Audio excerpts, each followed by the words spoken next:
All right, joining us today on Pirate Radio Live, once again, the PA announcer at the Lenovo Center for Carolina Hurricanes hockey. Finally, the Canes will get back to it when they take on the Canadiens coming up Thursday night. Wade Minter back with us. Wade, how you doing? I'm good. It's been a little while off. I was able to go to the beach, hit Charlotte for work. Like I've had a lot of free time. That you have. It has been a long layoff. It's crazy to like we've watched these playoffs, but when you start to break it down and crunch the numbers and everything, we talked to Brooks Hill yesterday, former Pirate Radio intern, now the voice of the Binghamton Black Bears, celebrating a championship, another one this year. But when he brought up that Montreal's played 14 games to the Canes 8, it kind of blew my mind, even though, again, we've watched all this, but almost double the amount of games for Montreal to Carolina at this point is crazy to think about, Wade. It is, yeah. You've got a team that has played the least possible amount of games through two rounds, going against a team that has played the most possible amount of games in two rounds. You don't really see that real often. So, how about the opponent? I guess going by regular season results, maybe this is not the one the Canes wanted to see, but Montreal had success against Carolina in the regular season, right? They did, yeah. They went 3-0 against Carolina. Jakub Dobish, the goaltender, played great. Canes were a little off. I do think that of the two possible contenders for the Canes' opponent in the Eastern Conference Final, the Montreal Canadiens are the tougher matchup for the Canes.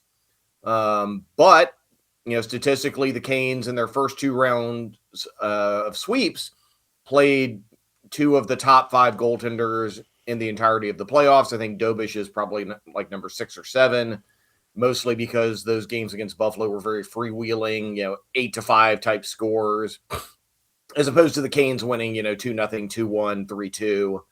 So it'll really be a test, I think, if the Canes system can shut down the Canadiens' high-powered offense. I think the Canes will have the advantage because Dobish has shown he can give up a lot of goals, and Freddie Anderson to this point has not given up a lot of goals. Wade, are you concerned about the Canes having to ramp back up with Montreal playing a lot more recent, obviously, than Carolina, or do you think the rest is an overwhelming positive thing, and they'll come out fresh where Montreal is going to have some tired legs here, maybe in game one, but certainly once we get into 2, 3, 4, and beyond. Yeah, I would be more worried about the very, very long layoff, the longest in modern NHL history. If they hadn't had a similarly long layoff between round one and round two, so they swept Ottawa, they had, I think, 9, maybe 10 days off, something in that general vicinity before they played Philadelphia, came out, locked in, swept Philly. This is somewhat of an older team at the top end with Freddie Anderson, Jordan Stahl, Jordan Martinook. The guys have been around for a while, have absorbed a lot of punishment in the NHL. So I think it's a net positive to have the time off, to be able to heal, to be able to rest. You worry about a team coming out rusty, but at least from what I've seen in the first two rounds of the playoffs, this is a very different Carolina Hurricanes team mentally than the last few years. They don't seem to be chasing things. They seem to be very confident. They seem to know what they have to do. They lock in. And you won't know until the series is done, but I feel like the rest helps. And Montreal has played two tough series, and if the Canes can come in hitting like they did in the first two rounds, if they can come in and just grind Montreal's offense down, then I think it's going to end up being a positive for the Canes. Wade Minter joining us. You'll hear him on the mic coming up Thursday night, game one of the Eastern Conference Finals. And Wade, I heard an interview with Steve Levy, and he said that hockey in a sport where home ice advantage does not matter that much. If one team has the advantage with home ice, it is the Carolina Hurricanes. I thought that was a great compliment to the fans and folks that go see the Canes play. Would you agree with that? If the Canes do come out sluggish, can the fans maybe help that out a little bit? I think they can, because the Canes are going to have to expect an incredibly loud and rowdy environment at Bell Center when they go up to Montreal. I've watched their games. Their fans are really bringing it. I think the Caniacs will bring it as well. So I don't think it'll be that big of an adjustment going from, a quiet building to a loud building or vice versa. I think both fan bases are going to really be amping up the energy. And, talking about home ice advantage in hockey not really mattering as much, I think there's a lot of truth to that. That said, I think, as Steve Levy pointed out, the fact that the Hurricanes are so good about understanding matchups, knowing what players they need to have out against which other players, that, having second change in your home build, in your home building, and having more of those games than you do on the road is something that I think the Hurricanes benefit from more than just the average team. Wade, if I was talking to Rod Brindamore right now, he'd probably tell me a million things that the Kings need to do better than they did in the first two series. But how about asking you? I mean, it's hard to critique a team that has swept their way through the first two rounds. But do you see anything that the Kings need to improve upon, or things that'll be, at a premium in this series against Montreal? Well, so far in the two sweeps, the Canes first line hasn't really done much. I don't think they have any 5-on-5 points, and that's your studs in Aho, Jarvis, Svechnikov. Now they have not allowed many goals when they've been on the ice, so it's not like they're a liability, but they have not really brought that offense. They've been relying on the Stankoven, Hall, Blake line to kind of do a lot of the heavy lifting. If you're going to advance, if you're going to potentially have a chance to win the Stanley Cup, all your lines have to produce, and that top line is going to have to show up. If they don't, the high-powered offense that Montreal has with Uri Slafkovsky, Ryan Suzuki, all those, or I'm sorry, Nick Suzuki, Ryan's brother. And that, I think, is the biggest question mark for the Canes coming in, is can that top line really establish itself and show up on the score sheet for the first time in the series. The other thing that I think you got to watch out for if you're the Canes is taking dumb penalties. Even though they swept the first two rounds, they were in the box a lot. Some, deserved penalties that you want to take, but a bunch of them were just lazy stick infractions, or there have been a lot of too many men on the ice penalties throughout the playoffs. So staying out of the box, or making sure if you go into the box it was worth taking the penalty, is going to be one of the things that the Canes, I think, really need to tighten up on. Wade, growing up, I remember, and my association with hockey was watching home team sports and watching some caps with Peter Bondra, I think was my guy back then. Ole the goalie, those guys. But I Yeah. knew the names Patrick Waugh and Martin Brodeur and these great, great goaltenders. And then I watched the Canes, and in their playoff runs, they're using multiple goalies and things like that. My question is, how common is it for a team to ride one goalie throughout a Stanley Cup playoff run, throughout a Stanley Cup championship run? Is that the commonality? And I ask that because Freddie has gone the whole way so far. He's had a lot of time off in between, but is he up to the task to be the guy in net every game, or do we give him a break one game, Bussy plays?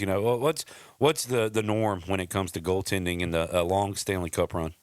Yeah, I think the norm is if you find your guy and your guy's playing well, you're going to ride him throughout the playoffs. Occasionally something might go wrong. The guy who starts the playoffs might not be, the guy who finishes them. That happened in 2006, where Martin Gerber was the Canes starter, and he kind of faltered throughout, in the middle of the playoffs, and Cam Ward came in, took the reins, and ran with it. So, but it is, I think, more common to see a team, if they're going to win 16 games, that goaltender is going to have 15 or 16 of them, which I think is really important with Frederik Andersen, who has been a brilliant goalie, but has had injury problems. He's had consistency problems. Not so far in the first 8 games, he's been lights out. But, this is a goalie who you've seen in deep playoff runs before, get a lot of work put on him, and either physically or exhaustion-wise start to falter. So that's where I go back to the idea that having the 12 days off and then having, 9 days off prior to that is good for the Canes, and especially good for Frederik Andersen, because you don't put as many miles on him, right? Like, he's coming in, he's rested, he's had time to recover, he's fresh. And what we've seen, I think, in both series is that a rested, fresh Freddie Andersen is playing like one of the best goaltenders out there. Wade, you'll look up during a Hurricanes game and see that the Canes have 27 shots on goal and the opponent has 11 shots on goal. And it's like, well, how does this happen? And I've heard the panel on TNT and these guys talk about how if you are playing against Carolina, you got to take advantage of the 1-2 opportunities you have during a game to score. What does Carolina do so well defensively, Wade, that other teams don't do? They just top to bottom, from the forwards to the defense, every pairing, every forward line combination, they know what they're supposed to do and why they're supposed to do it. They take away time and space. They choke you out. They make you fight for every puck. And that kind of top to bottom commitment to the system means you don't ever get a break. You know, if you get your third pairing and your fourth line out there against their top line, those guys are still going to play that exact same system. They're still going to smother you. They're still going to make you work and skate all you have, all you can. So you never get a break. You never get a let up. I think I was watching one of the earlier series. I think it's the Ottawa series where they, cut to an Ottawa player on the bench after he'd been out there for a minute and had absolutely nothing. And, you can look at him lip reading on the bench and he's like, there's no blanking space out there. and that's true. So having the players who can do it is good, but having that buy-in on exactly how they're going to play, regardless of the circumstance, they know what they need to do. They're going to put a lot of shots on the board. They might not all be high quality shots, but not all high quality shots are the ones that go in, right?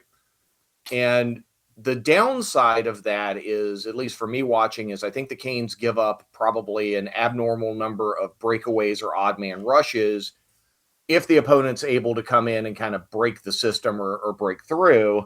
Then you're relying on your goaltender, and Freddie Anderson, through 8 games has really been up to the task. Yeah.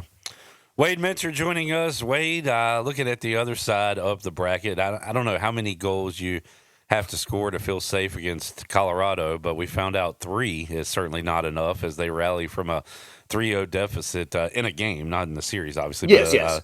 3-0 in the game. They come back, they win it in overtime. That was amazing to see. They will take on Vegas. And what do you think about that series, Wade? High scoring, should be a fun one. I think it will be. I think both teams can score. Colorado's absolutely a wagon right now. They know how to win. They're finding ways to win. They've done it all season. Vegas is scrappy. They've been able to kind of take advantage of their opportunities. Colorado is loaded with talent top to bottom, especially up front. Some good defensemen. Where I think both teams in the West are weak, and Colorado specifically, if you're looking ahead to a potential Stanley Cup final matchup, is the level of goaltending. So, Scott Wedgwood has had a good playoff run, but I don't think anyone would look at him and say he's the key to Colorado's success. He gets a lot of help, and good for him. Carter Hart's fairly untested. Colorado will beat you with speed and talent and scoring a lot of goals on you. So if you look ahead to a potential matchup against Colorado, then you're going to have to really shut down their offense and take advantage of your opportunities. If you look at Vegas, they play that hard-nosed style. They got John Tortorella. They're going to come out and really try to kind of beat you into submission. So if you're watching the West and trying to see, what does it mean if the Canes are able to get past Montreal, then I think you're looking at one of the best offenses in the past decade coming at you, or a team that just has found ways to win. Wade Minter joining us. Wade has certainly called several Eastern Conference Final appearance games, but no Stanley Cups, right?